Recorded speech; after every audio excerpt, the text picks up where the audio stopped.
বেশ অনেক দিন বাবার বাড়িতে থাকার পর আজকে আমার ঢাকায় ফেরার পালা। আর সবাইকে ভীষণ বিপদের মুখে রেখে স্বার্থপরের মতো ঢাকায় ফিরে গিয়েছি। বুঝতেই পারিনি এতটা বিপদ আমাদের জন্য অপেক্ষা করছে। আসসালামু আলাইকুম। এই ভিডিওটা গত 18 তারিখের ভিডিও। গত 18 তারিখ আমরা ঢাকায় চলে এসেছি। তো সকালবেলা ঘুম থেকে উঠে আমি একদম রেডি হয়ে গেছি। তারপর দেখলাম যে প্রচুর বৃষ্টি। মূলত কিন্তু দেখেন 18 তারিখে আমাদের বাসার চারপাশে একদম ডুবো অবস্থা হয়ে গিয়েছিল। জুলাইয়ের 26 তারিখ থেকে বৃষ্টি শুরু হয়। সেই বৃষ্টি অনবরত হতেই থাকে। নোয়াখালীবাসী 15 থেকে 20 দিনের মতো টানা বৃষ্টিতে একদম অস্থির হয়ে গিয়েছিল। এর মাঝে মাঝে কখনো 2-1 ঘন্টার জন্য বৃষ্টি থামলেও লাগাতার 10 দিন বৃষ্টি হয়েছে। আর এই 10 দিনে যত আশেপাশে পুকুর ছিল বা এরকম ছোট ছোট লেকের মতো ছিল সব কিন্তু ভেসে গিয়েছে। তো তখন থেকে আসলে আমরা আশঙ্কা করছিলাম যে হয়তো বন্যা হতে পারে, বা বন্যা হতে পারে বললে ভুল হবে, বন্যা অলরেডি তখন থেকে শুরু হয়ে গিয়েছিল। প্রায় 1 মাসের মতো নোয়াখালীতে বাবা বাড়িতে ছিলাম, তাও একদমই বিশেষ প্রয়োজনে। আর সেই সব ভিডিওগুলো জমা হয়ে আছে। ইনশাল্লাহ যখন পরিস্থিতি সবকিছু স্বাভাবিক হবে আস্তে আস্তে আপনাদের সাথে শেয়ার করব।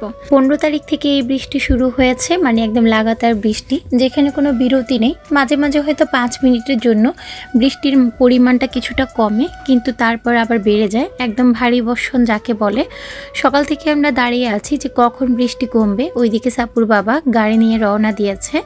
আর এই বৃষ্টির কারণে কিন্তু আমাদের রাস্তার মধ্যে কিছুটা পানি উঠে গেছে। আর এই তো সাপুর বাবা গাড়ি নিয়ে চলেও এসেছে।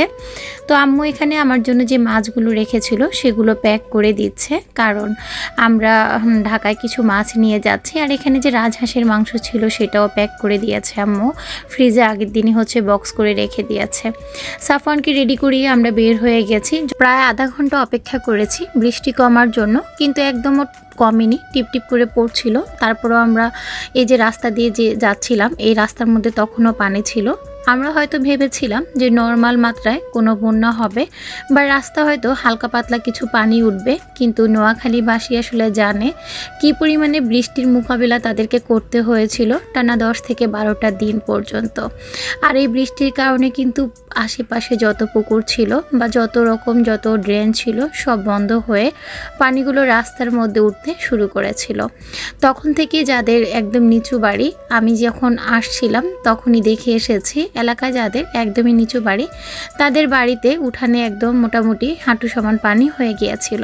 আমাদের নোয়াখালীর যেসব অঞ্চলগুলো নিচু ছিল তারা মোটামুটি 17-18 তারিখ থেকে শিওর হয়ে গিয়েছে যে মোটামুটি এবার বন্যা পরিস্থিতি তাদের মোকাবিলা করতে হবে।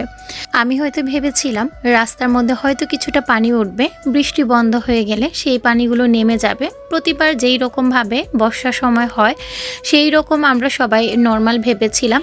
যদিও আমার আসতে একদমই মন চাচ্ছিল না, আর কোনোভাবে যদি আগে থেকে কিছুটা ইঙ্গিতও পেতাম কখনোই আমি আমার পরিবার ছেড়ে আসতাম না।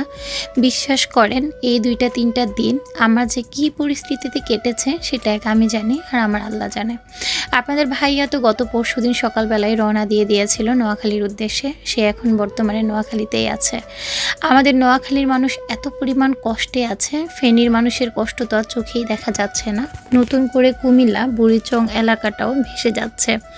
আমরা এই মুহূর্তে কিন্তু কুমিল্লায় ছিলাম। যখন আমরা হোটেল থেকে বের হচ্ছিলাম প্রচুর পরিমাণে বৃষ্টি হচ্ছিল কুমিল্লাতে।